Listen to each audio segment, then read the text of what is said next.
Hilu, good morning. Shannon McPhail with Skeena Watershed Conservation Coalition.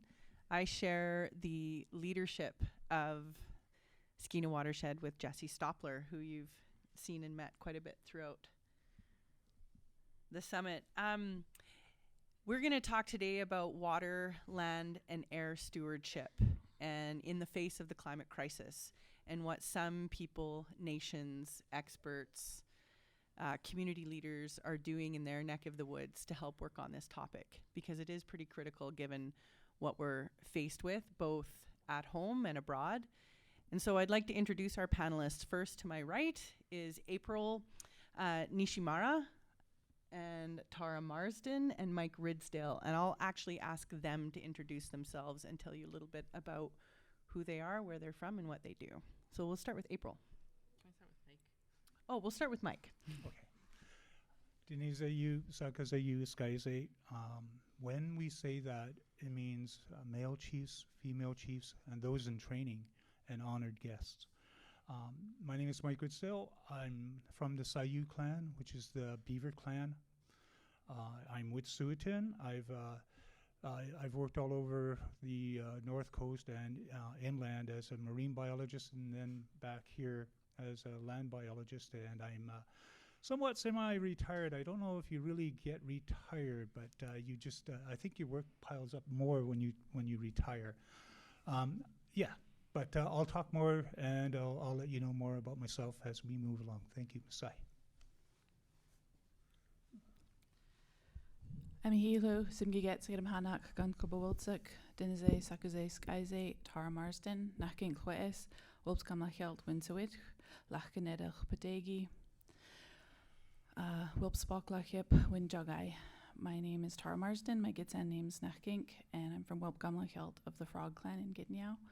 I'm honored to be here today on the territory of the Gidimden clan of the Wet'suwet'en, and my role for the past 20 years has been just doing whatever I can to support land and water protection and stewardship in different forms, most recently with the Gitanyow Hereditary Chiefs, where I'm from, as the WILP Sustainability Director, and also starting my own consulting business to work with other partners in philanthropy, NGOs, and academia. Hello, everyone. I really want to thank all of you for the hospitality, Chief Namax, Gitxsan, Mike, Jesse, Gayleen, for welcoming me here as a guest. My name is April Nishimura, and I'm the co-executive director of TREC, which is Training Resources for the Environmental Community. And I'm fourth generation Japanese American, and I live on a guest in the unceded Kingdom of Hawai'i, and I'll be talking about that today. So. Thanks. So it's pretty cool to be sitting here because all three of these people have in some way supported the work that we do at Skeena Watershed, and supported me personally in just acquiring knowledge and learning how to do things in a better way of moving forward. TREC has been instrumental in helping our crew get the skills and capacity development to do this work, so that we can have that capacity here in the region instead of constantly having to hire people from away. Some of the skills of people we would hire from away are the very skills that both Tara Marsden and Mike Ridsdale have. So I would like to start with April, who can kind of root us in the situation that's happening in Hawaii and a bit of what that means from the perspective of land, water, and air stewardship. Thank you. Well, first I just wanted to start with a moment of silence. I know that a lot of you have probably seen Hawaii in the news. Usually when I come to a conference and I say that I'm coming from Hawaii, people want to talk to me about taking a vacation. But this has been a lot more solemn since there's been a lot of fires on the island of Maui, and that also the historic town of Lahaina was burned, which was actually the first capital of the Kingdom of Hawaii under King Kamehameha. So I want to just invite us to take a moment of silence to send prayers and blessings to the families that have been affected by that.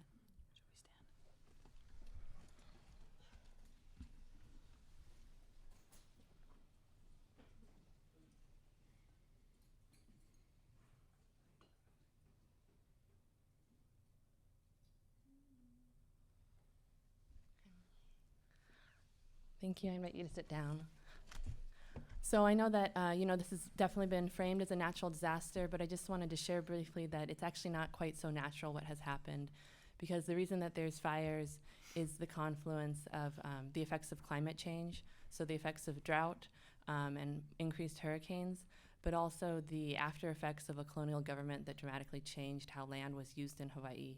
So instead of having the ahuapua systems, which were these ingenious systems of land management, it was replaced by sugarcane that now was monocropped as a cash crop and now is grown over with invasive species that are extremely flammable.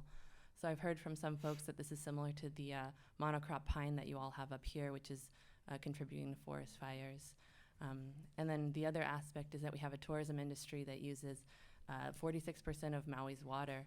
So not only has water been diverted from wet areas into areas that historically were dry because there's tourists there, it also means that there wasn't even enough water in the pipes to put out the fire. So I think it's good sometimes to take a moment when there's a lot of outcry of support to really make sure we peel back the layers to understand what's causing these things that are affecting our communities and our families. So I want to thank you all for your prayers. Thanks, April. So Coastal GasLink first reared its head, more than a decade ago. And one can assume when a project gets an environmental assessment process that things are going to be looked after. I mean, that's the story that we're told. To go through one of the most rigorous environmental assessment processes in the world is what we're told. And what we've learned from Coastal GasLink is that is not necessarily true. And the problem with not having a very good environmental assessment process is that it sets up a sort of domino effect for not being able to have a very good permitting regime and then not being able to regulate compliance and enforcement. One of the things I learned from a number of different industry supporting habitat biologists, ecologists, and fisheries biologists, they helped me understand that even if Coastal GasLink had been built to the best permitting, built it to the best of their ability, like if they followed every single rule, if there was no issues around compliance and enforcement or erosion and sediment or damage, that it would still have generational impacts. That's if no laws had been broken. And as we saw, that is not the case with Coastal GasLink. They continue to have systemic issues. So people were kept out. For example, Gary Michel, who heads up the Wet'suwet'en fisheries, he's one of the fisheries officers. So he would normally go out and check things out to make sure that they're okay. He couldn't inspect parts of pipeline construction. He was kept out under risk or threat of arrest. And that happened with all cases, and that was due to the court injunction. So the very people who would normally help monitor and regulate the pipeline were kept out under threat of arrest, including citizens, including our crew, and including the Wet'suwet'en fisheries officers. So when we first messaged various government agencies, I called the BC Oil and Gas Commission, I called the Ministry of Environment, I called Fisheries, I called the Ministry of Land, Water and Air, and all of them weren't sure where to direct my concern or questions around impacts to fish from the construction of the pipeline. And so I kept getting punted. Oh, no, you need to talk to DFO because it's a fisheries issue. DFO would say, oh, well, this is a provincially regulated project, so you need to talk to the province. And then I would go to the Ministry of Environment, and they would say, well, it's the Environmental Assessment Agency who gave the certificate, so you need to talk to them. And the Environmental Assessment Agency would say, the regulatory regime is done by the BC Oil and Gas Commission, so you need to talk to them. The BC Oil and Gas Commission would then say, but this is about salmon, so you need to talk to DFO. And so the cycle went. And I finally got frustrated enough that I put them all in the same email and essentially said, you guys need to get your poop in a group because nobody knows who to talk to. This seems like very simple questions.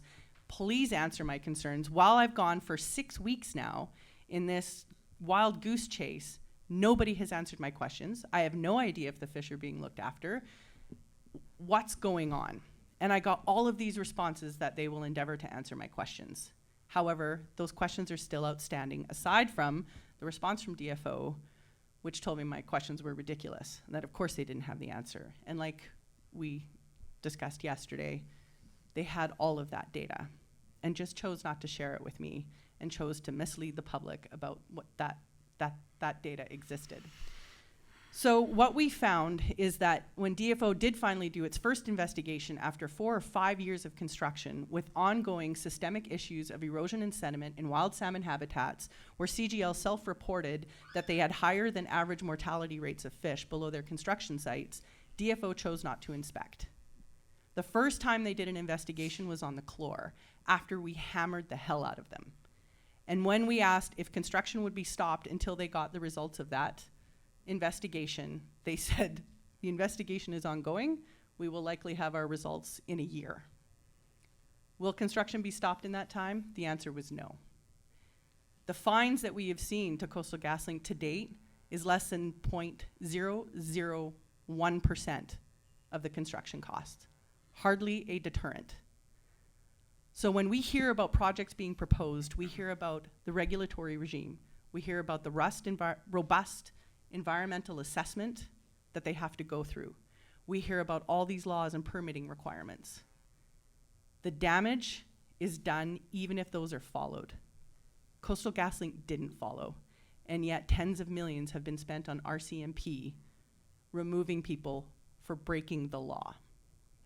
So I'd like to hear from Mike Ridsdale as somebody who worked directly on this project through both the environmental assessment process, the regulatory regime, and has had to deal with this firsthand. So we'll start with you, Mike. Okay, I appreciate that, and thank you for the introductions, and I appreciate all of the comments that are being presented to you today, because these are real issues that we faced, and we're going to be facing as we move forward on this here EA process. My history basically started on the North Coast here, and I was working with a community called Gitxsan Nation, and you know, I was working there as a fisheries manager, and I got a call like 4 o'clock in the morning in Prince Rupert, and I answered, and hello, and I didn't recognize the person. He says, "I need you to meet me down at the seaplane base in Prince Rupert." Excuse me, who's this? He gave me his name. I recognized the name. He worked for BC government, and I said, "Okay, great. I'll be there." And he says, "Yes, bring a floater suit. I need you to do some assessment work." And I okay, great. I'll bring my floater suit. So I went down there before 7 a.m. and there's 3 other biologists standing there, and we all, "Hi, how you doing?" Then we're like, "Okay, Mike, why are we here?" And I'm looking back at, "Oh, I thought you knew." We're waiting for this guy from the province. He showed up at 7 a.m. just very prompt. And then he let us know that there was a ferry sinking outside of Hartley Bay. It was the Queen of the North sinking. And most people were okay. There was a huge fuel spill and a couple of people missing. And we needed you to do an assessment, all of you to do an assessment at the hardest hit area, the least hit area, and the unimpacted areas, to do water quality, sand assessments, and plant assessments. So we're grabbing samples as fast as we could when we were there. But they had, as soon as we landed in Hartley Bay by seaplane, that's the only way you could get out there, or a boat. We landed on the seaplane, the doors open, a strong smell of diesel hits you right in the face. It was so heavy in the air, it's just fresh on the water. And they had speedboats waiting for us. So we had assigned areas. And the first thing they tell us before we jump in a speedboat to run off and do our assessments and sampling was, if you see a body, your day is done. Stay with it, radio it in, and we'll take care of it after that, but your day is done. And so we all recognize that, and as we're driving out, we're passing floating debris that says Queen of the North on it, you know, rings, everything that you can imagine floating on the water, and a rainbow sheen of diesel everywhere. And we went out, we sampled in the areas that we were assigned to. It took less than 4 hours, and then we're back on the seaplane, flying back to Prince Rupert. And then I hung up my floater suit in my office. And for the next 2 weeks, Every time I open up my office door, that strong smell of diesel, because I got into my floater suit, was there.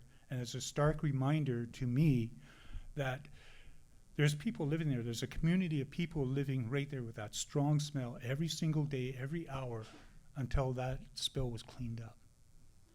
And it was going into their clothing, into their furniture, into their food. They got their food. They said the ocean's our dinner plate. And I took that as a stark reminder, you know, the only way you get there by boat or by plane, so it is their dinner plate. So we did work on that for 2 years. And on the second year, it was in front of the lawyers. And the lawyers were asking the same question over and over to everybody. And they're going, so do you think it's okay now? You know, we don't see it on the water anymore. And my analogy to that was, go to a gas station, there's a mud puddle. Take a piece of steak, drop it in that mud puddle, flip it over, and go cook it and eat it. If you can't do that, you're telling them to do that. Don't tell them to do that, because that's their food. After I did that, I thought, you know, doing environmental assessment work was what I needed to do. So there was a super port in Prince Rupert. I did the EA on behalf of another community, Metlakatla. I was doing their environmental assessments on the water and making sure everything was done correctly. And then I had the opportunity to come back here to Wet'suwet'en, which I am, and start looking at the pipeline issue. And the pipeline that we started looking at that time, they already had the Enbridge project is what I was looking at, but they also had what was called PTP. The PTP was already given a certificate in 2009. Enbridge was going through starting to look at in 2010 to get a certificate. And their certificate that they were seeking was for bitumen oil pipeline. And everybody was against it. I mean, the hardest thing that we had to do was fighting the government, because the government got the oil sands and they wanted this pipeline through so that they could start revenue stream. And the people here were like, you live over there, you don't live here. It's like Hartley Bay all over again, where you're asking the people to take on this disaster that's gonna happen. It's not that it might happen, it will happen. And we're gonna have to live with it, but you can make all the decisions in Ottawa or Alberta or wherever, but you won't be here where it'll be impacted, and we are. And we fought that as hard as we could, and we did really well. You know, eventually they made a decision that the project will now go through, but the Canadian Environmental Assessment Agency at the time said, even though we stopped the project, you're gonna hold it for 10 years, and we'll put it on the shelf, and then after 10 years, it's gonna be still on that shelf. They could bring it back anytime that they want, pull it off the shelf, right where they left off, just do a few more assessments, and it's a go again. So when you think about these pipelines and say, we won, we did it, and really the government's like, when they're ready, they'll go again. I know this one pipeline that they tried to do in lower BC, they tried to get a pipeline, a small one, and it went bankrupt. And BC's like, well, okay, we'll hold it until you're ready to go again. And the company's, we're bankrupt, we can't go. But BC's like, we'll hold it for you. And that's the mentality that they have, is that these projects are industrial projects that they could go through at any time that they want. They get the backing and the money to do it again, they'll do it again. And my background in looking at these EA processes is the first thing that you do when you go into EA, you're going into, is there a need for the project? And the pipeline will say all of these needs, the money, the economics side of things. As a First Nation, you're going, I want data. I want assurances for my community, my people, that you're going to follow our direction. And everybody's writing this stuff down, but when it comes time to put it on the EA website, all of those questions aren't there. I don't even know if they wrote them down, but everything that we tried to get as hard evidence into the EA process did not show up. It's not part of the whole paperwork. I looked multiple times saying, hey, I said this when this started. When we had that working group to say what we want, I said so much, and where's it all? And then even when we started the projects, I'm going, hey, I said this, it's in writing somewhere. And you guys need to find those words, because, you know, we didn't just sit there and throw fluff in the air. We had legitimate concerns. We had high concerns that had to be addressed, and we wanted it to be part of the process. I mentioned the PTP pipeline. In that one, there was a natural gas. There's 536 commitments by the government that they had to make sure that they looked after, that every one of those commitments were going to be done. 538, I believe, was the final one. And when we went to the Coastal GasLink one, I submitted all of those same ones saying these are the same concerns that we have. These are the same concerns on 538. We want all of those commitments part of that process. And when it came time to get a decision for how many commitments are going to be tied to that project, there was only 34. And they're so vague that, you know, I can say one thing on what I see that commitment meaning. The company could say another, and the government doesn't see either. But whoever, their leadership on their side will say, go with that. And when the companies write their reports to those commitments, I don't see any data. I just see reports. There's no data to follow up to make sure that what they've written down is actual to data. Because if you ask a First Nations to do something, they'll go, well, I want to see 5 years of data first. And when we go and say we want something, well, we wanted that data. We want to make sure that everything that you're saying is accurate. You go to a pipeline, they write a report, there's no question. There's no data to back it up. And that's the hard part that I've been fighting over the years, is trying to, every year I'm asking, where's the data to support this report? Then we heard about the non-compliance reports that were coming out. You're not compliant, so you need to do this to get you back in compliance. They write a report. And I'm going, okay, you got a report. Where's the data to back up that report? And there's no data. So how can a company get away with just writing reports without factual data to supply to the nations, to the people on the land, to say, okay, I see how this report is, and I see that it's factual, with backing up with the data? We don't get that. And so when we look forward to what has to be done on other pipelines, is everything that you say during a working group, that's the basis of what's going to be part of that EA.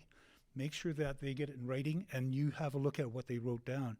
And then you make sure that it goes onto their website, because if you say all of that, all of the concerns and everything that you want them to hear and be part of the EA, and they don't put it on the website, it's not said, and they don't hear you. And it's hard as a person, as a Wet'suwet'en, to go out there and say, I want this. My people want this. We want to make sure that we have clean water, we have food to eat, and we're able to do our cultural activities on the landscape.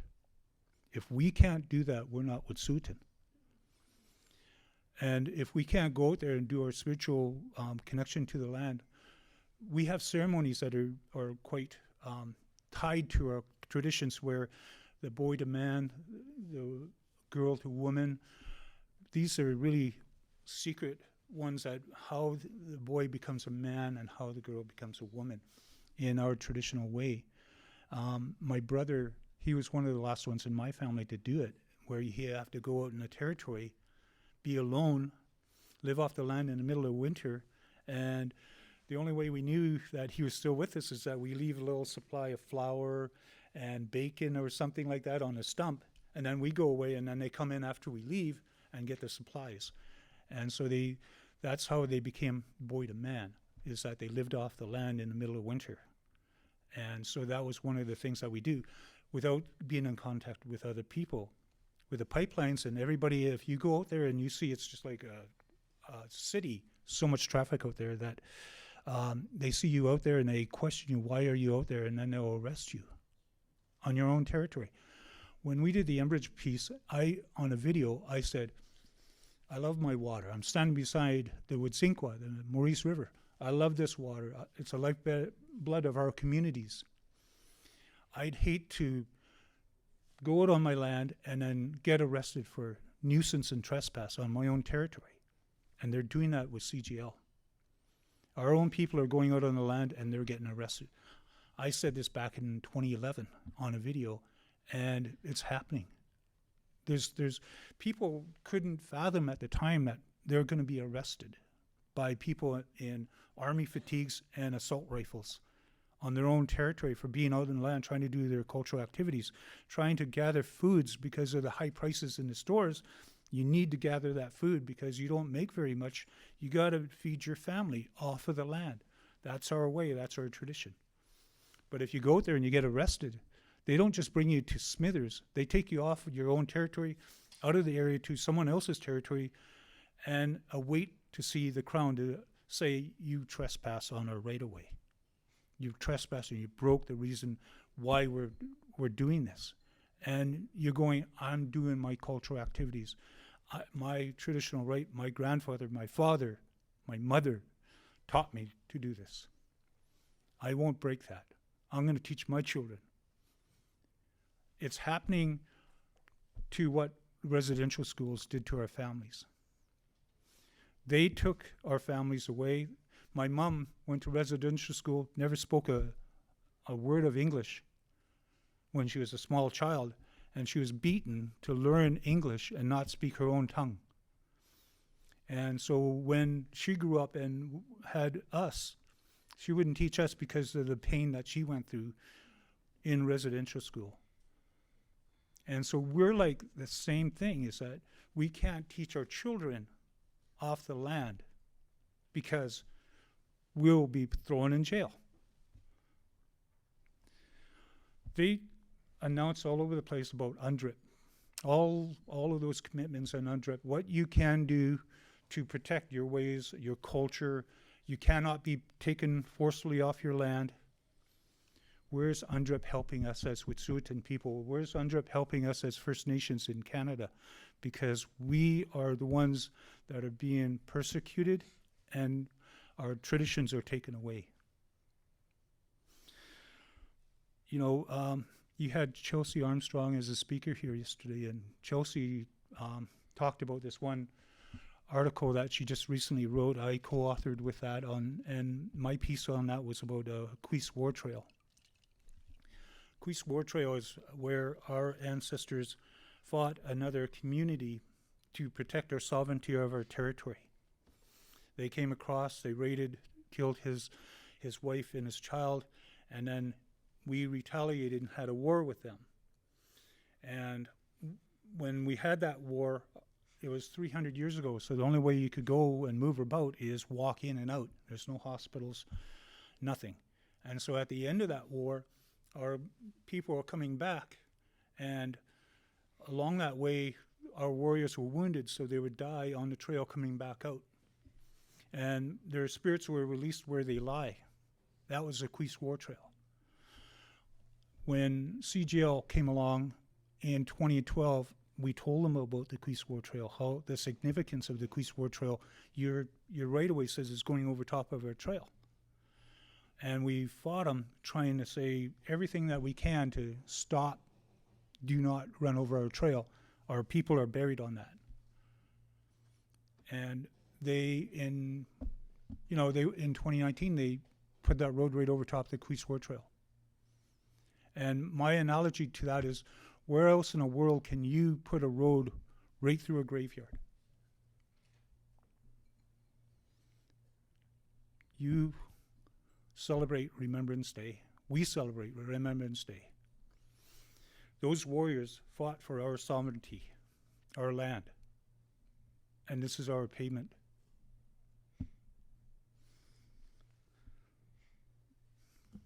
We don't want to be different from anybody. We want our traditions. We want to be a people that hold our traditions and teach it.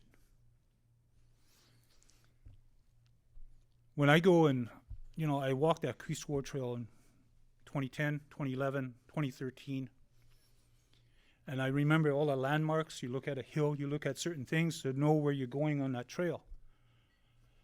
I did it again in 2020 after they put that roadway through. They bulldozed mountains down to make road. I couldn't recognize my landmarks. I couldn't see where, my people walked. I still felt the power. When a chief speaks, you feel that power of their speech. You feel it inside, and that resonates through everything. And when the chief passes, and they put him back in the ground, that power stays in the ground, so that when you walk on a trail or on the footsteps of the ancestors, you feel revitalized because that power is revitalizing you. You're getting that energy off of that land from the chiefs. The history of your ancestors are coming back into you and revitalizing you. When they put that roadway through there, I did as much as I can in terms of making sure that it's recorded. I think in the EA process for Coastal GasLink, you look under Wet'suwet'en, I wrote a lot of documents in there. Those documents all related to case law study, what you shouldn't do, what they're doing. Everything on case law, I named it in those reports that I was writing to them. And I got no reaction for those. I got, thank you for your report, we'll take it into consideration, and then it's filed. Years later from now, maybe 10 or so, the government will come back and say, we're sorry. But you look on those documents, if they don't erase them, you find those documents, you look at the case law, you use that against them when they say sorry. Because those words are the ones that we feel. And that poor oversight that the Oil and Gas Commission is doing is that they say they're oversight of a pipeline, but they're just making sure that they're following the rules so that it could continue. There's nothing in there to say, in the Oil and Gas Commission, there's no wording for First Nations. There's no word in there saying we'll work with a First Nation. All it says is landowner, the right-of-way owner, and the government. But it doesn't have any wording for First Nations on how can we make a decision? How can we overturn that? How can we change their mind? I couldn't find it. Maybe since I left, maybe they did something. I doubt it. But First Nations don't have a say in an Oil Gas Commission Act. And that's one of the things that, if you're talking UNDRIP, change the wording. Change it so that we have a word and a say. The other thing is when they started clearing the right-of-way, they're going as fast as they can. Everything that we asked for, ARD, acid rock generation, we want studies done. We want to see the data. Our wetlands that you're crossing, we want the data before you destroy it, and we want the data afterwards or during and after. They destroyed 43 Wet'suwet'en wetlands on the right-of-way without one piece of evidence that it was a wetland. Then they came back, oh, we're sorry, here's a report. Where's the data? I started at the end going, this is insane. How does a First Nation really get ahead of this? Because I recorded all of the spills that were happening. Even the RCMP compound out there had a spill. And I went out there, I did the assessment on the spill right next to the Wet'suwet'en, the Maurice River. They dropped 500 liters of fuel right into the ground. It seeped into the river. And I says, where's your spill kit? Oh, what's that? Well, where's your preventative measures for spills? Oh, we don't have any. And then I says, you have a tree planter camp just downstream from you. Have you informed them? There's like 40 people staying there, and they get their water right out of the river. They're thinking we're being environmental friendly, everything. And, oh, we haven't notified them. I said, I'm going to do that for you right now. And I drove down there. I said, let me inspect all of your spill kits, your generators. They're all compliant. They had spill trays underneath their generator. They had trays for their fuel. They had spill kits, and they're smiling. We're compliant. And I says, great. Did you know that there was a spill just up here a week ago and it's still leaking into the river? What? Nobody told us. That is the things that we deal with, is that even if they spill, they're only allowed to allow the authorities and the affected First Nations. Whether that goes out to everybody, it doesn't. You find out about it after we should let people know. And then we start letting people know of these things that are occurring. Even we get the reports 3 days later, and you get up there to have an inspection of it, they're saying it's all cleaned up. But you don't know how bad it was until you start doing your own assessments. To get ahead of this, I'm asking that everything that you write down, that you make sure they put it in the government side of things so that they can fall back to it during a working committee on a new pipelines that they're doing. There's a layer in the government database called the SCRIMP layer. The SCRIMP layer is where it's got majority of Wet'suwet'en trails, historical trails, and majority of the Gitxsan trails that they have during, these were all filed part of the Delgamuukw court case that started the background started back in 83. The final decision came out in 97. And so they had these SCRIMP layers. The government of BC has these SCRIMP layers showing all of these trails. What you need to do is make sure that the government gets it in writing saying that they recognize these as Wet'suwet'en or Gitxsan trails, because we didn't realize that we had to do it. We thought they're going to honor our trails. Well, by the Kweese War Trail, they honored nothing. They dismissed it. All of the reports that we had, even we had a letter from the Parks Canada saying, this is a legitimate trail. Do not disturb. They put a road right over top of it anyway. So get it in writing. Get the government of BC to recognize those trails that they have recorded as actual trails, and then you can have a strength of that to get ahead of these pipelines. I went through a lot in 12 years of fighting pipelines. I wasn't really recognizing myself as a fighter of these pipelines, but you try to be as impartial as you can, but it's hard to be impartial when they keep on doing bad things all the time. I think my last inspection on Coastal GasLink was in May. It was on the Gosnell area, and I cited so many things that was wrong with their inspection, even their machines, because it was a flood season. Their machines were going underwater. And how can you put a spill tray under a machine that's going underwater? So at the end of it, we had multiple non-compliance issues, and we shut them down. And they got a fine out of that one. That was my last inspection that I did on them. And a good person to talk to is BC Compliance and Enforcement, Chris Parks. You know, I told him, look, we're kind of making these environmental observers or workers on the pipeline, we're kind of making them almost cry. And he says, good. Serves them right. They're going on a First Nations territory and land, and they don't have permission. They should have listened. And I went, I like this guy. So reinforce the data reports, try and get them, use them as much as you can, because that's your power. Use that trails, get that in writing. as much as you can, get the government to acknowledge portions of your territory, your hereditary, your lands. Get them to recognize that.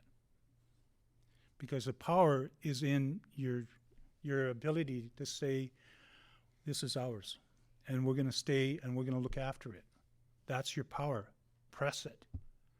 Even though it looks bad for us, look at what they did with the residential schools. They're apologizing. I don't know how long it'll be, maybe not in my lifetime, but eventually they're going to apologize for what they're doing.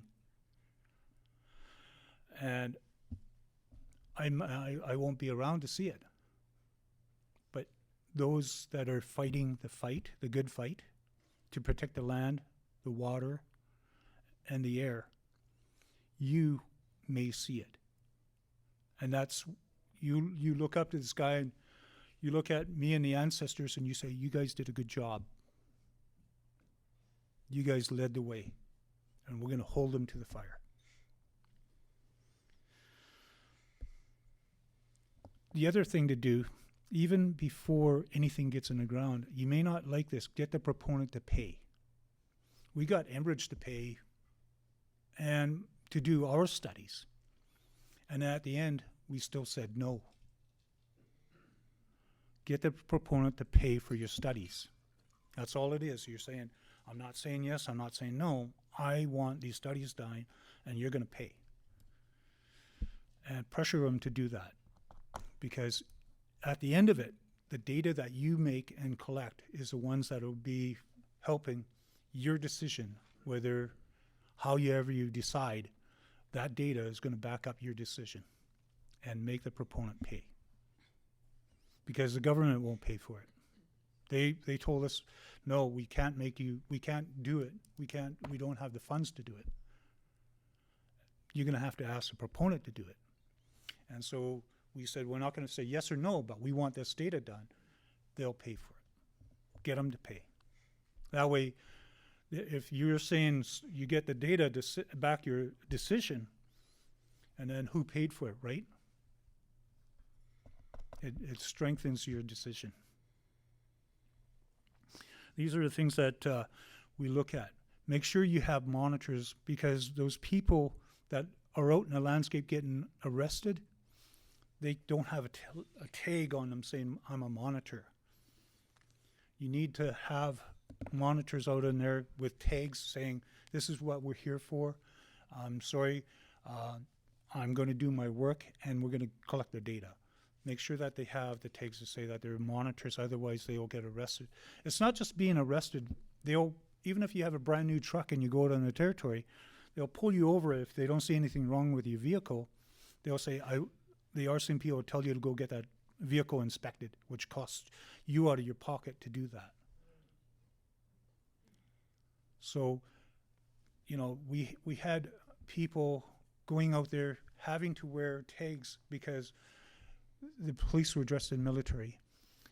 This one incident that happened out there, the teachers, I won't say which community, brought their students out there to 44 and a half to that camp out there.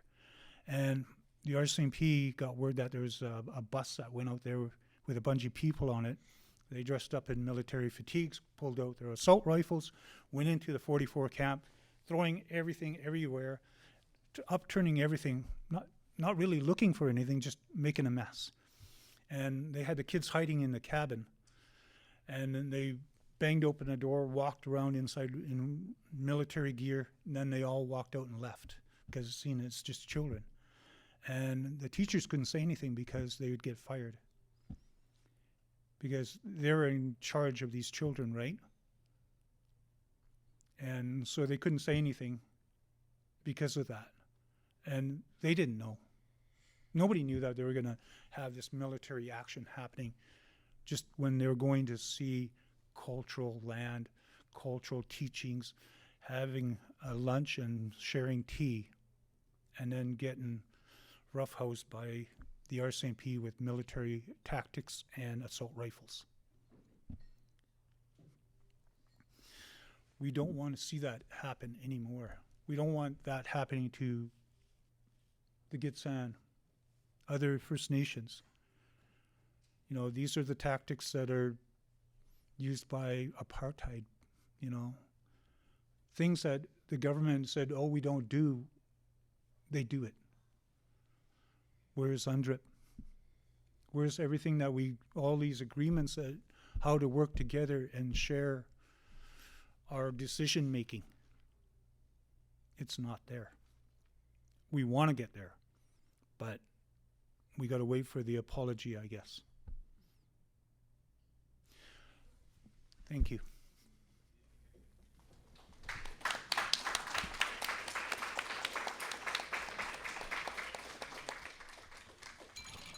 Okay, so legal requirements from working group needs to always include data.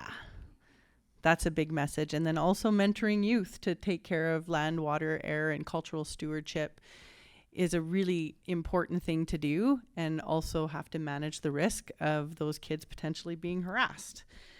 Got it. Thanks, Mike. On the Coastal GasLink pipeline, when Mike talks about compliance and enforcement and the regulations and wanting to make sure that things are being done so that stewardship is being looked after, I just want to point out that there are 326 stream crossings in the Skeena watershed alone, in the Wet'suwet'en system. The province boasted when we said they were not doing their job on compliance and enforcement and regulatory inspections. They said, but we've done 125 inspections to date over 5 years. And we said, well, there are 326 stream crossings. I think 167 of them are fish bearing. And during the environmental planning stage of that, in order to figure out how they're going to cross rivers, DFO gives a blanket letter of advice. This is how you do all trench crossings, regardless of the sensitivity of that ecosystem. Some rivers are too wide for trench crossings, so they drill underneath like they did for the Wet'suwet'en, which is why we participated in a citizen monitoring group, because we couldn't get on the ground to do that. People like Mike, other inspectors, regulatory inspectors for the Wet'suwet'en, could not do that under risk of arrest. So having good land, air, and water stewardship, it's important that you be present on the land. And it needs to be written into the agreements ahead of time. So the citizen monitoring group was started with a number of different people participating that would have to fly in by helicopter, that had to use drones to get images because people were not allowed to those sites. And in every single case, we found issues of non-compliance that were not yet reported. So it is important to have boots on the ground. And it's my pleasure to now turn it over to Tara Marsden, who is going to help root us a little bit in how to prepare for new proposals and some of the incredible work that she and her team and she as a consultant has been doing in the region.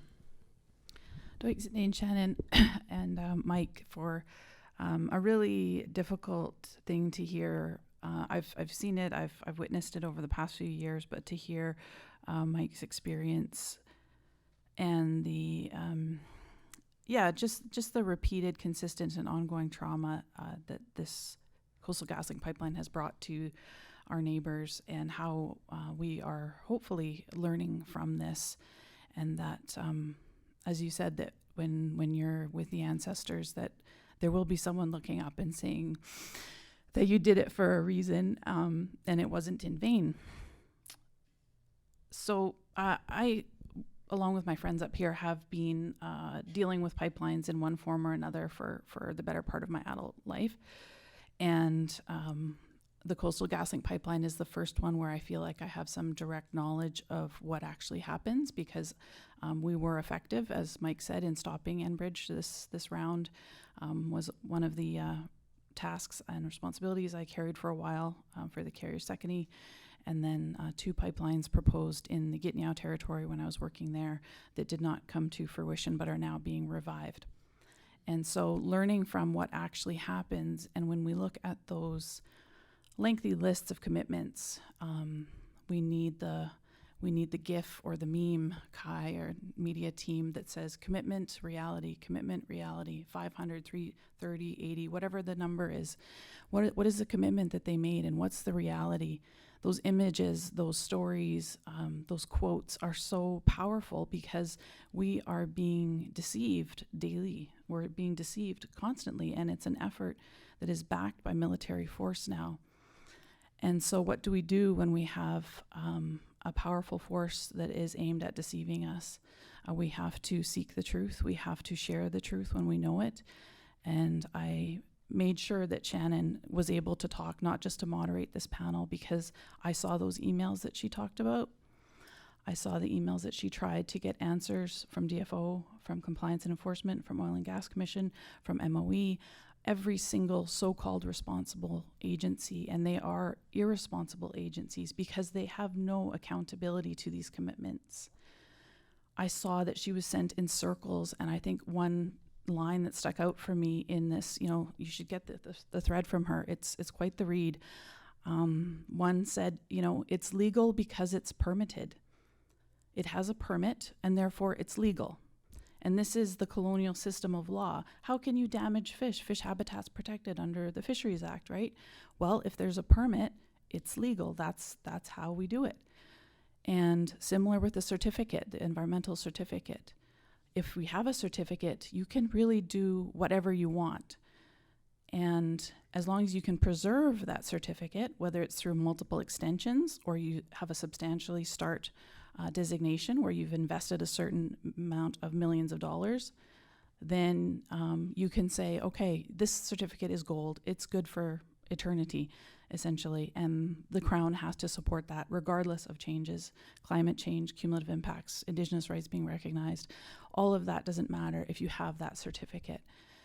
And so what we've learned with the Coastal GasLink experience and being there as allies for our neighbors and being supporters and receivers of information is that these two projects, I'll tell you a little bit about them. If you remember the LNG boom in the Christy Clark era of the provincial government, there was multiple pipelines all proposed at the same time, multiple terminals in Prince Rupert and Kitimat all proposed at the same time. And it was really on the heels of, there was quite a bit of an overlap between the Enbridge Northern Gateway. So we were fighting for a decade against an oil pipeline, bitumen pipeline, two twin pipelines. And oil was the enemy. We knew that for fish. We knew that for the 1,000 stream crossings that would result from Alberta tar sands to the BC coast. We knew about the oil spills, Exxon Valdez, what that means for the coast. And so it was a no-brainer.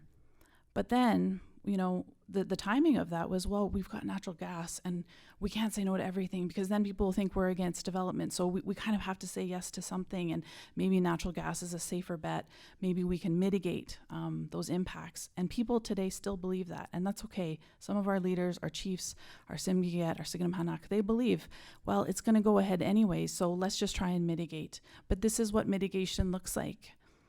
It's devastating. It's not the rosy picture that is painted, and the promises that are made are there to placate you and to make you feel defenseless, and that money is going to be the only option to somehow benefit from this, because you're giving away everything. You're giving away your sovereignty, you're giving away your right to say yes or no, you're giving away your right to monitor, to be on your land, to bring your kids on the land, to be active on your territory, and that is a precedent that will then be used against you for future projects.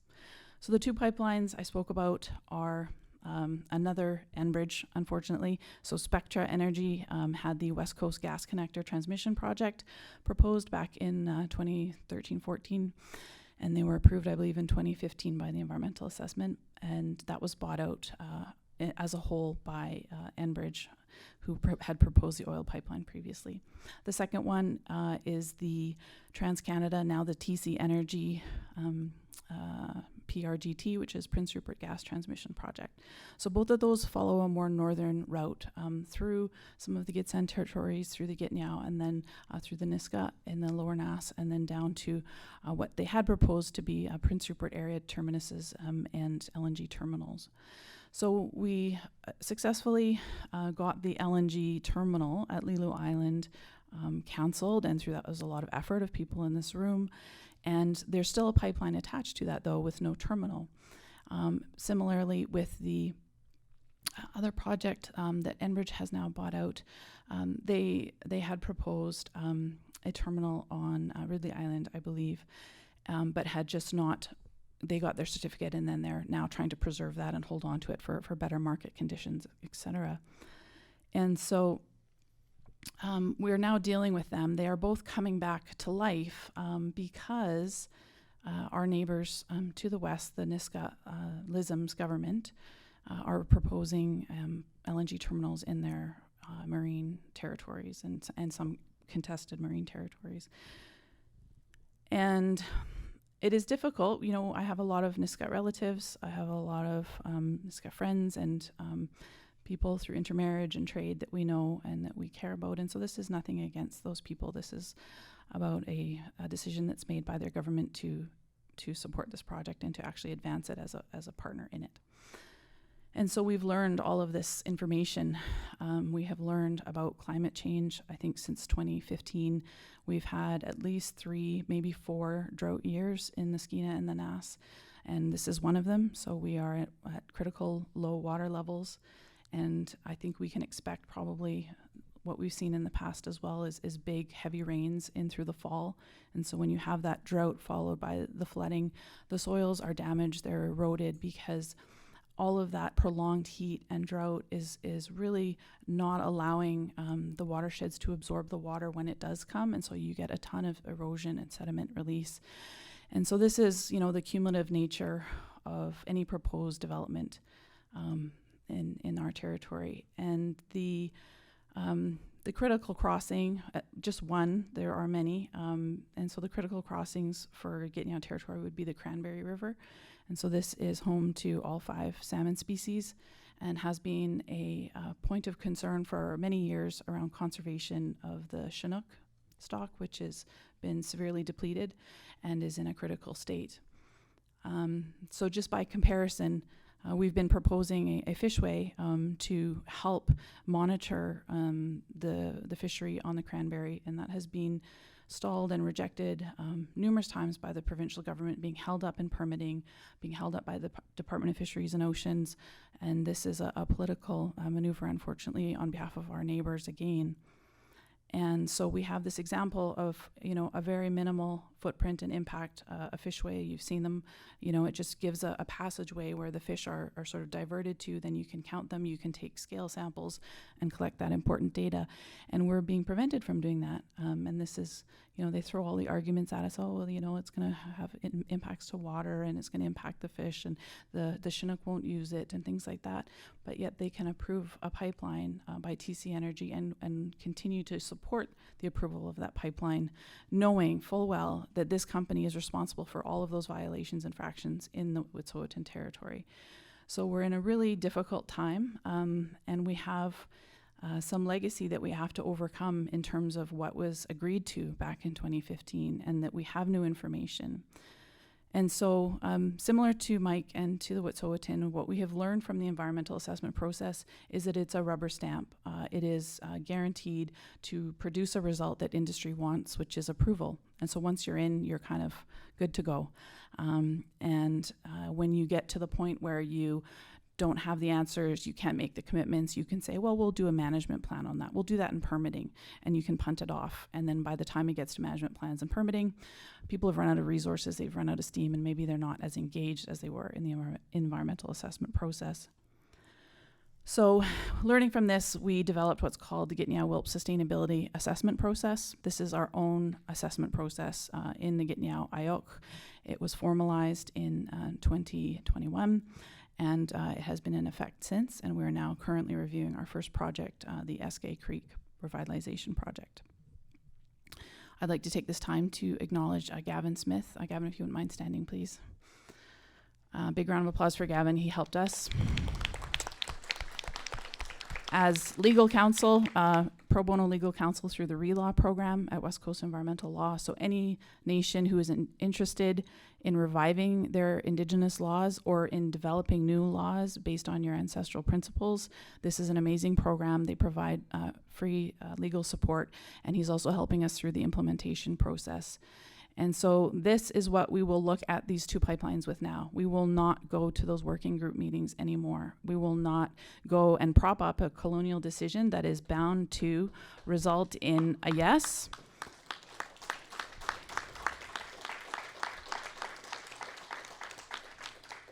And is bound to result in what I have learned from our neighbors.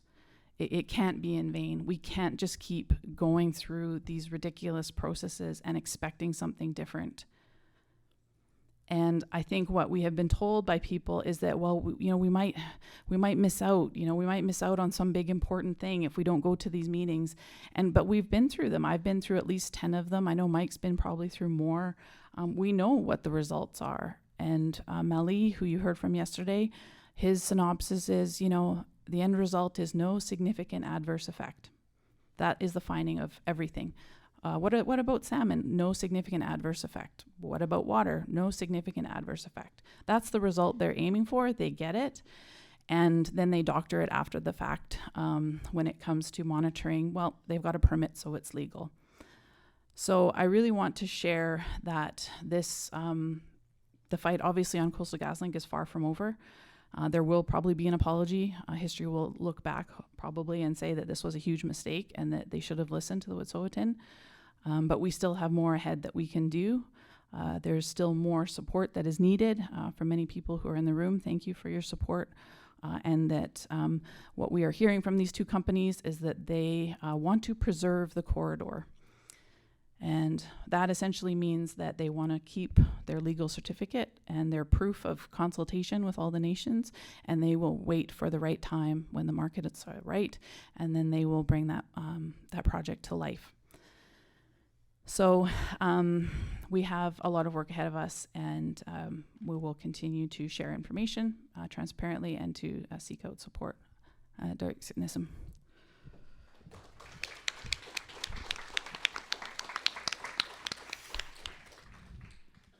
Thank you, Tara. So the BC Oil and Gas Commission is now called the BC Energy Regulator in an attempt to rebrand, and whether that attempt is genuine in wanting it to do different things or whether it is another sort of rubber stamp aspect. The way that the BC Energy Regulator functions is they administer the acts that are normally enacted by the ministries responsible for those acts. For example, the Forestry Act is usually administered by the Ministry of Forests, and same with the Environment Act, the Heritage Conservation Act. All of these different acts that have entire staffs, civil servants, bureaucracies, assistant deputy ministers, directors, who all deal with this kind of stuff, except when it comes to oil and gas. And what was once the BC Oil and Gas Commission and now the BC Energy Regulator, they administer those acts as a one-stop shop, which means they do not have the most up-to-date information and data. When I talked to civil servants and asked them what they thought about the efficacy of the BC Oil and Gas Commission in relation to the Coastal GasLink pipeline, civil servants were very clear. This was a big behemoth that we were not ready for, and the BC Oil and Gas Commission was undergunned to deal with it, and so are we as a province. What it has shown is that it is a complete system failure at every level and at every point in the process, from the planning to the management to the regulatory to the compliance and enforcement, and how some civil servants described it as a ghost in the machine. And one quote was, "We believe that when we take care of the when we take care of the parts, the sum of the parts, we are taking care of the whole. And most often, that is not the truth. Because there is no one person in government who is responsible for overseeing this project. Hence the jurisdictional confusion that still exists today after almost a decade of dealing with this pipeline." I want to go back to something that both Tara and Mike commented on, and that was about the ancestors, and do the work to the level that our future generations will be proud of us as ancestors. And that kind of blew my mind. We're sort of on this journey to get there, and we're setting the stage for what future generations are going to have to deal with. And we want to give them the best chance. My son is in the room today. And I hope that we are leaving him with a future that he can actually thrive in. So I want to go to April again and talk about some of the ongoing legacies that she has witnessed as a resident of Hawaii and how that relates and ties in to what we're dealing with here and how we can learn from each other moving forward and ways that potentially we can work together. Thank you everyone again for having me here. I wanted to speak a little bit about the connection that I have really seen between Indigenous sovereignty and the health of water and the health of land. And this is really relevant to me as someone who lives on the island of Oahu, because in the past few years, our only aquifer has been under threat of being poisoned by the Navy. And this is something that we've known about actually since, basically since World War II. But in order to give the full context, I think I'll try to give a very brief history of the overthrow of the Kingdom of Hawaii, which might be ambitious given that it's 9:30 in the morning, but I'll try to keep it short. Because one of the things that has also been really clear is that the health of our water is really deeply interrupted by private corporate interests backed by rogue military actions, which I think we saw so well with Kai's presentation yesterday. So how is it that a sovereign kingdom that was recognized by European powers and that America had agreed to protect was overthrown? Well, it started by corporate interests slowly eroding the culture of Hawaii and changing how land management happened. So traditionally, it's very well known in Hawaiian culture that water is wealth. The word for water is vai, and the word for wealth is vai, because it was deeply understood that water was the source of life. The way that land was managed was in the ahupua'a system, which were these demarcated zones that included the mountains, the plains, and the ocean, so that every family would have access to all aspects of the ecosystem in order to support themselves and have enough excess for trade. And the other ingenious aspect of this system is that there was boundaries where you weren't allowed to cross to harvest, which meant that you needed to make sure that you were sustaining the area of land that you lived on, and if you didn't, you faced the consequences of those actions. And part of the impact of colonization, extractive industries, and globalization is it has means that people who make decisions do not have to live with the outcomes and the impact of that. But what I've seen so clearly with all of you, and thank you for your generous sharing of what has happened, is that for Indigenous people and people that are deeply connected to the land, that is not an option. We have to live with the outcomes of decisions that other people are making, and that's what we're facing right now in Oahu. So to get back to my very brief history of Hawaii, what started with sugar plantations coming in, changing how land was managed, creating a monocrop system of sugar plantations, draining wetlands, which have contributed to some of the fires that are happening today in Maui. It's those corporate interests that then decided that in order to avoid tax tariffs on sugar imports to the U.S., they should try to annex Hawaii to the U.S. So it was Sanford Dole, who was a sugar plantation owner, who led the overthrow, backed by Marines from the USS Boston and the Minister of Hawaii from the US. This was not an American-sanctioned overthrow. It was led by corporate interests. And it was possible because they already had decades of dismantling Hawaiian culture and sovereignty. So what started as corporate interests backing this, originally, there's a little bit of a complex history of a rapid succession of U.S. presidents, but President Cleveland actually said, this was not legal. You need to take down American flags from this soil. We're not annexing this territory. The only reason that that changed and the reason that Hawaii was annexed, like Guam, like Puerto Rico, is because it was realized when the Spanish-American War ended, which was partially fought in the Philippines, they realized, you know what, Hawaii is a really good military outpost, and it can be a refueling station because we need to refuel our Navy.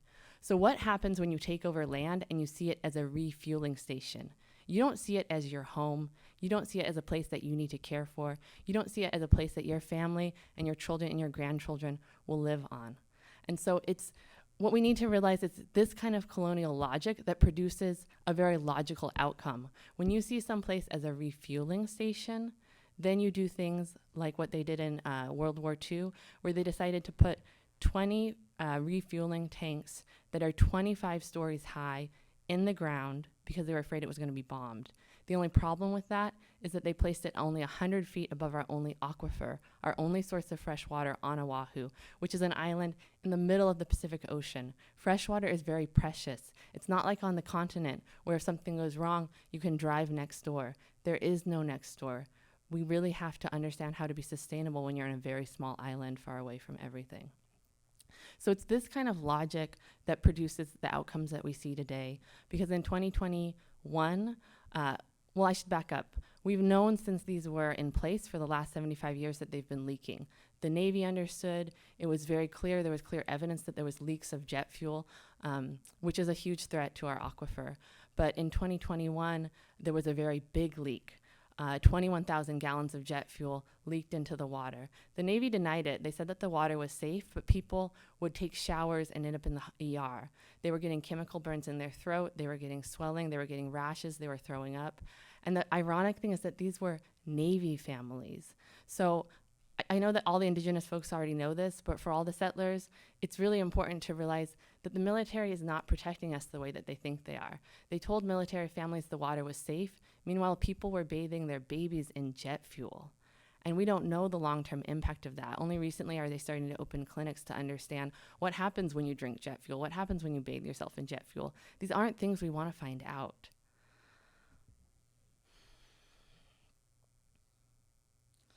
So, you know, I've been really touched to get to learn from all of you. And there's a lot of things actually that remind me of the culture of Hawaii, because there's a really deep culture of generosity and sharing, and also of trying to protect our land and water. So the one silver lining that I want to share is that after 75 years of knowing that there's been leaks, thanks to all the powerful protests by water defenders, we were able to get the Pentagon to agree to shut down the refueling tanks. So that has been mandated, and it's hopefully should be completed by 2027. And just last month, they started to decommission these tanks. So yeah, I really want to give a round of applause to all the folks who are part of that. But you know, the military-industrial complex, just like all these pipelines, is really big. So while we had that win, you know, the following year in 2022, there was another leak of some toxic chemicals that are used to put in water, because you can't put out a fuel fire with just water. The water needs to have toxic chemicals in it to suppress the flames. So there was another leak of about 14,000 gallons that includes some toxic chemicals called PFAS. And these are forever chemicals, meaning they don't biodegrade. They just accumulate in our organs over time. And again, it's not fully known the impact, except that they're very toxic. And again, I want to say, like, this was not it was an accident, but it's not a surprise, because the DoD actually did a study, the Department of Defense in the US, and found that this was happening at hundreds of facilities. There's leaks of PFAS into the water at hundreds of facilities that people are drinking. So this is a logical outcome that comes from a colonial government that's militarized, completely dependent on fossil fuels, and really doesn't care what happens to the people of the land that they're occupying, and even to the military families that are part of that. So I really am grateful to all especially the elders who I think have been so generous in the sharing of your knowledge, but also have a really powerful antidote to help us remember a different way of understanding wealth and what's important. Because as a young person growing up, it's hard to understand that. And when we're told by our government or our regulatory agencies that the water is safe, we want to believe that. And what do you do when the folks who are in charge of regulating can't be trusted? Who do you turn to then? And what I've really learned is that's when you have to turn to your elders in your community. And I really appreciate the strength that all of you have brought and the fierce determination. It's very, very helpful. Because what my counterparts have been saying about non-compliance and about lack of reporting, we see that in Hawaii as well. And if you're lucky, you get an acknowledgement. Like, we were lucky that the Navy finally acknowledged, yes, actually, this isn't safe to drink. We need to shut this down. We're told that we're lucky if we get an apology, like Mike said. But the thing is, apologies are too late. Once an aquifer is poisoned, you can't unpoison that. Once a pipeline is built and leaks into your river and the salmon are dead, it doesn't matter how many apologies you get. Those salmon can't come back. So what we don't need is apologies. What we need is accountability. And that accountability, what we found in Hawaii after 75 years, only happens when water defenders protest and say that we can't handle this anymore. So I just want to give thanks to all the amazing water and land defenders. I know that it's caused a big impact on you personally with all the PTSD, with your families. And I just want to really give gratitude, because I know that the benefits that you're doing aren't just for your territory, it's for all of us, because we really have to stop this fossil fuel industry that's fueling climate change and killing our earth. Because as I was trying to prepare for this, I was thinking about what's the similarity between the sugar industry, which caused the overthrow of Hawai'i, with the oil industry. And the thing that I've come to is that these are addictions. Sugar is one of the most addictive substances. I partake in it daily, so I actually know. But they've done studies that when you eat it, the same parts of your brain that light up when you do heroin or cocaine also light up, And similarly, we're just as addicted to oil, because if you want to make money, you need a market. And one of the best ways to have a market is to have something that's addictive, because you can't stop consuming it even when it's killing you. And that's what's happening with our fossil fuel industry. It's killing our earth and we can't stop. And it's folks that are in this room that I see that you're fighting and helping us to remember that there's another way, that we can have a society where we care about each other, where we're connected to the land, where we know where our water comes from. And folks are really putting their families and their lives on the line, because these addictions are killing our families. This addiction is killing our earth. And I just really want to thank you all for helping us to find another way. Thank you.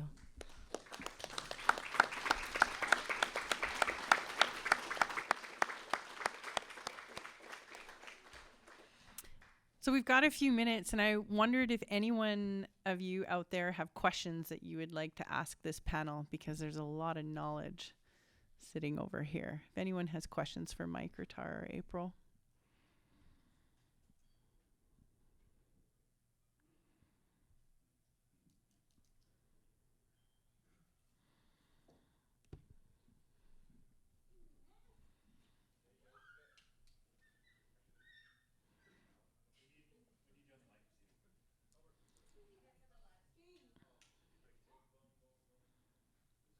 Trying to get the microphone. It's on. Yeah, it's a lot of hard things we hear you guys going through, and one thing I'm always wondering to take home to my children, or I don't have kids, but I mean in my reservation, like I claim them, right? They are, and one thing I always wanted, they're at an age where they grow up on one of my reservations, the city, so they grow up with their land dead. And so it's like, what do you guys, where do you find the hope? Or sometimes I wake up and I'm just like, oh, this sucks. But I talk to my elders. Where do you guys find that hope, to, if that makes sense, right? Or rejuvenate, or like what gets you through this, that warrior spirit, and which is love, warriors love deepest, where does that come from? Yeah, the hope.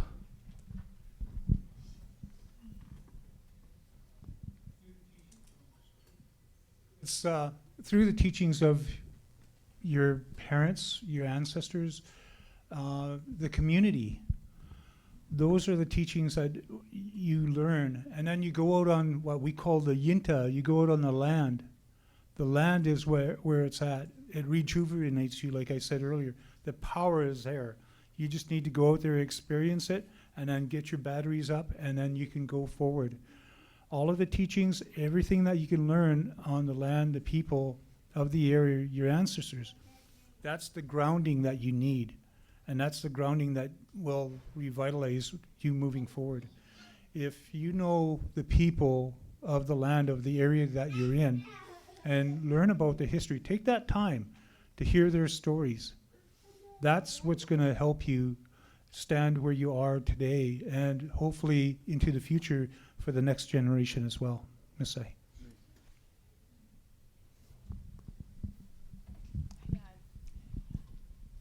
Hello? Okay, thank you. Thank you for the question. I actually was really struggling with that this morning, the hope piece. And yesterday I had to leave early. I missed part of Kai's, but I was listening to him talk about General Petraeus and this like militarized strategy, and it's right here in our backyard.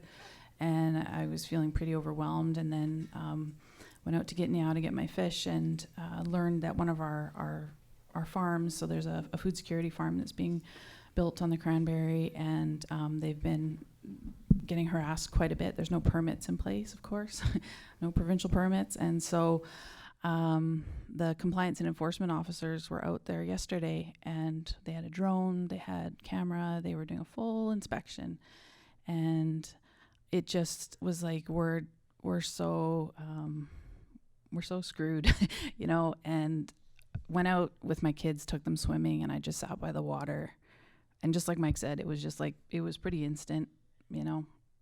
It's still there, but as long as we still have that water and it's still clean, it does nourish our Gitxsan, our soul. And for the kids who live in the city, I totally hear that. I've got nephews who live in the city, but they come home every summer, and hopefully they come home for good someday, you know, because it is our land and it does heal us, and all it asks in return is that we respect it. The only thing I'll add is that getting to have exchanges like this where we see the fights that other folks are involved in is one thing that actually gives me a lot of hope and inspiration. I got to work briefly in South Africa, and I remember talking to an activist there saying, like, you know, apartheid seemed just so, like, impossible to change. Like, that was the reality for so long. It only ended in 1996, and he was one of the first generations that got to grow up outside of the apartheid system. And I said, like, how did you fight for that? And he said, you know, it's just really important that we try. We might not win, but it's really important that we try. And, you know, there are a lot of times that we do win. And getting to hang out with Chief Namaks over the last few days has been amazing. And one of the things he shared with me is that, you know, they can take everything, but they can't take our hope. And so it is our responsibility to try to figure out how to take care of ourselves, to take care of our loved ones, so that we can keep that hope alive, because that's what allows us to vision and do totally crazy things like what Shannon's always doing. And you know what? Sometimes we do win, and we owe it to ourselves and the future generations to keep trying. In our histories as Gitxsan, Wet'suwet'en, we have what's called the Adok, we have the Kunga. Our history is told in stories. Our story here today is sharing our stories with you, and you being part of that story can carry it forward. That's the way, as Wet'suwet'en and Gitxsan, we are. We are the storytellers. We carry our history by stories. And today you are part of my story as I am part of yours. And let's make it a best story that we ever can moving forward. Masai.